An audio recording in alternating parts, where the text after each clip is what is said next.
So now I want you to tell me, though, how the Peralta Stones were found. Tell me that story. Okay, when I asked Bob, I said, how'd the maps get found anyways? And I mean, how'd they show up? You know, I asked all the valid questions. He said, this is what he knew exactly came from the lips of the man, Bob Tomlinson, who was a security agent up in Oregon. He came down in late 1949 to visit his son. He stopped at a place in Florence Junction called the Crossroads Restaurant. While he was eating out there, one of the Barzaros who were in the area had a map that he had found, but he didn't know what it was, uneducated. He asked him if he wanted to buy it, so Tomlinson bought it. There's a souvenir. Bing, off he goes. Well, his nephew, when he got up there after a couple of days of cleaning it off, he see it was a map of some sort because it had stuff on both sides. And this is the Peralta Stones. There's the Peralta Stones that they call the Peralta Stones now. Yeah. All right, back he went. Took him 3 days. The story was he found the Brasaro in Adamsville, which is part of near Florence. He was working. He took him back to the way he found him. He took him back to where he found the stone, and they found 3 other ones, which was 3 stones all together, double-sided, in one recessed heart.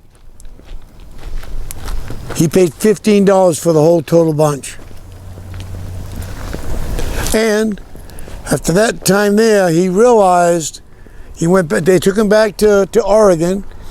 They had some people they brought in, some Spanish people at the time at the university, and they identified that those were maps of some area, some place that told of immense wealth plus the mines. Well, interestingly enough, if I can count, right over my right shoulder here, there's a mine called the Black Queen. Across the street from there is a mine called the Bluebird.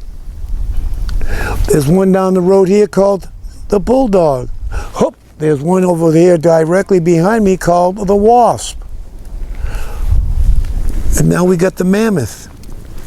This was one of the 5 major areas that the Peraltas had in their land grant from 1749 when it was given to Don Miguel Cordova Peralta.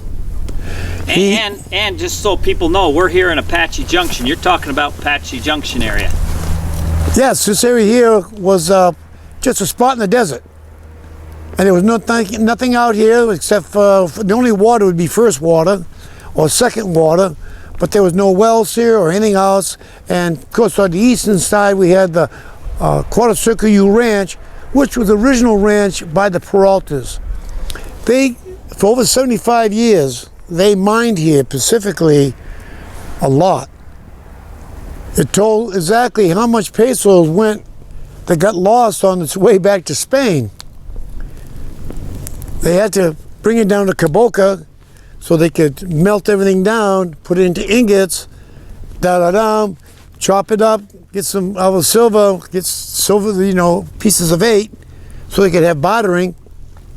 And that's the only reason they did this, the pieces of 8, was they just stamped it, and that was the pesos. That's how they did it. And it was kind of interesting to think that when Dr. Gagaris, I presented to the Spanish government, said to me walking down the hallway, he said, "You've done your homework." And the FBI agent, Mr. Freeman, said, "How come in all these years you guys haven't contacted the DOJ, Department of Justice, and whatever federal group, and take this thing back out?" He said, "Unfortunately, we didn't have the maps. The mappers are in Phoenix, Arizona.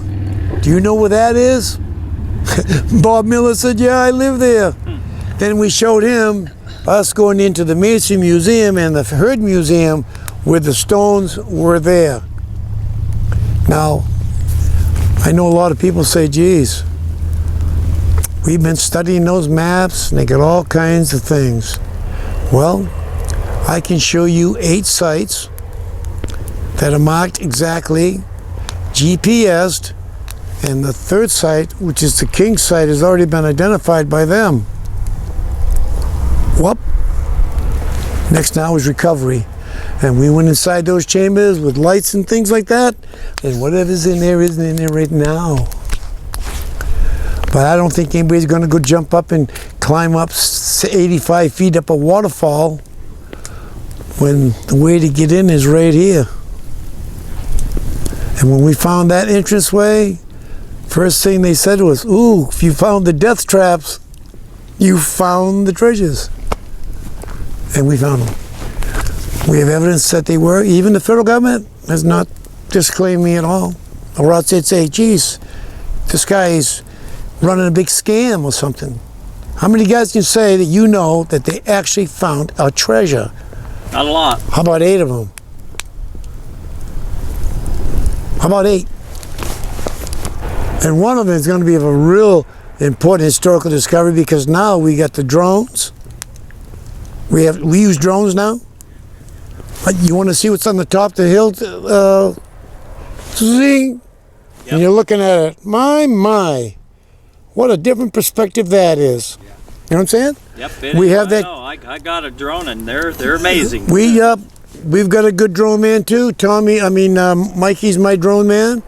We've got good cameras and everything else. We're gonna pull this thing off. What I think is going to happen is they're going to pay my endowment fee first, so I'll have the money to do the necessary and put the necessary film crew on. Make you an offer that you won't refuse. There's only going to be a limited few. Awesome. And Ron, thank you, and that's a wrap. Thank you. Thank you, Ron. You're welcome. So-